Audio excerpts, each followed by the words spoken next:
So the question is, what's driving people from religion?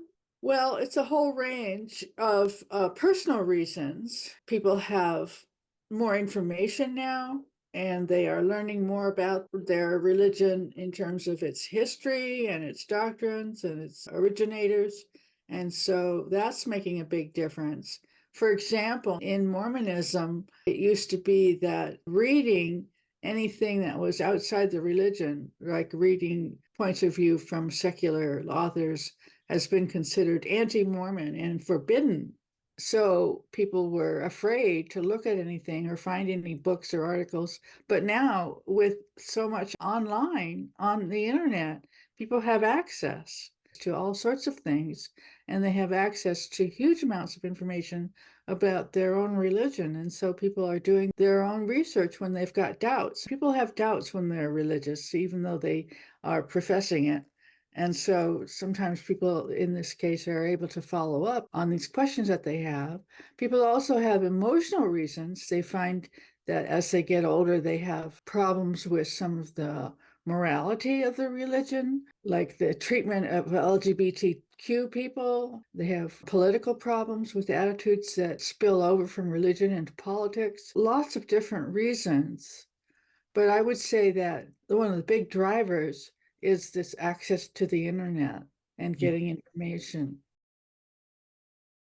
It seems that the more fundamentalist churches and religions are more involved in politics than they used to be. So sometimes when people leave their religion, they're also leaving a political set of views as well.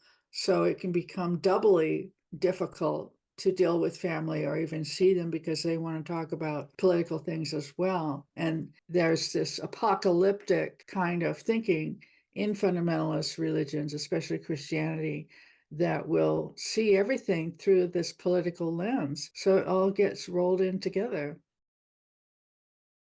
There is sexual abuse within religious circles, especially the more conservative ones, where sex isn't really dealt with in the religious circles. It's considered a bad thing. So people repress their sexuality and it comes out in these dangerous ways. These churches are so patriarchal, and women are basically getting tired of that. And as we become more egalitarian in the wider culture, they don't see that happening in the church circles, and that's frustrating. There's a range of experience, and it depends on how the family handles it, how they react, how religious they are. For example, with Jehovah's Witnesses, you have this excommunication called disfellowshipping.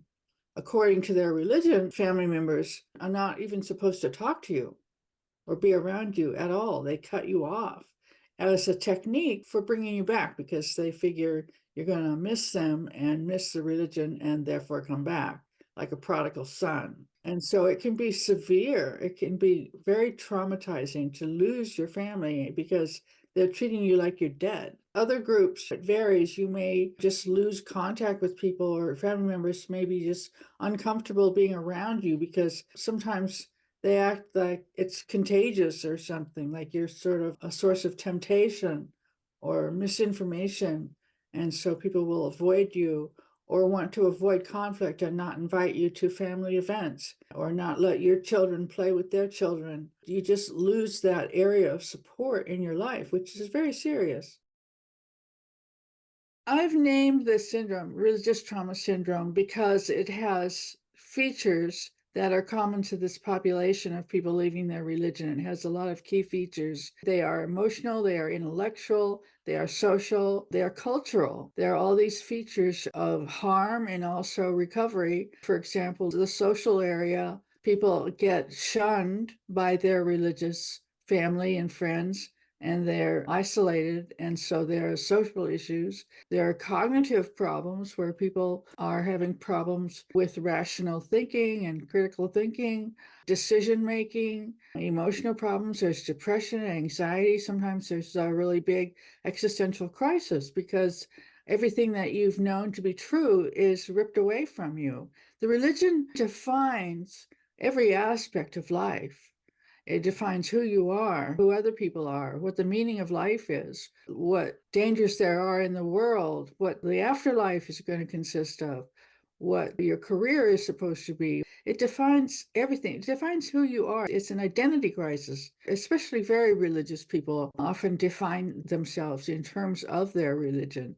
So it can be a huge paradigm shift, which is revolutionary. I consider recovery from religion to be a revolutionary act, and all encompassing. It encompasses your intellectual, emotional, social, cultural domains of life. So there's just this huge amount of change going on. And some of it can be traumatic because it's very deep, it's very core. So people often don't know what to do. They wonder where to go next, and they need support. And that's why we're here. There are lots of online forums and groups, especially on Reddit and on Facebook. There are places where you can talk to other people that have left their religion and find out what they're experiencing and finding commonality and support in these places. That's very helpful in people's processing their thoughts and feelings about the religion. And that's a growing area of recovery from religion.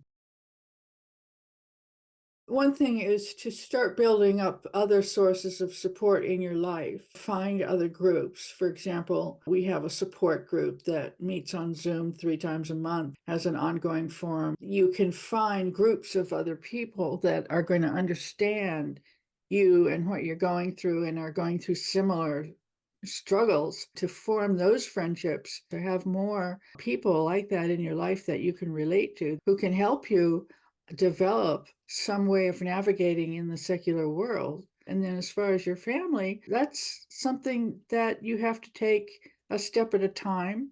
You may try to have conversations with them and stay in touch with them. Sometimes that isn't possible, and sometimes it's possible in a reserved kind of way. In other words, you may be able to talk to them and relate to them on ordinary human topics, but never broach the area of religion at all, never talk about religion. So it really depends on the family.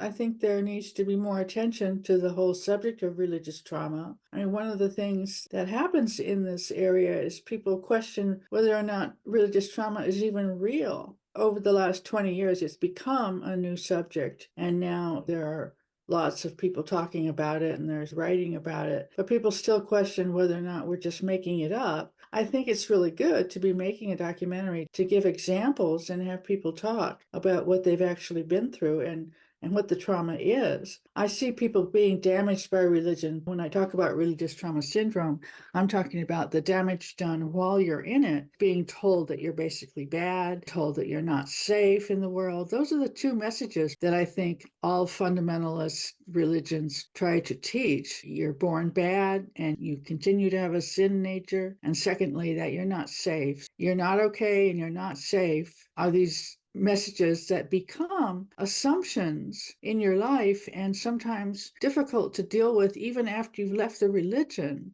Or other types of thinking, like black and white thinking, are things that continue on and that are the result of the indoctrination you get from early childhood. So it's really hard to change some of these ideas that are so deep and so pervasive. Leaving the religion as an event, it's more like PTSD, where you have an event that is actually traumatic. You have an actual paradigm shift where everything changes and you are kind of at sea for a while.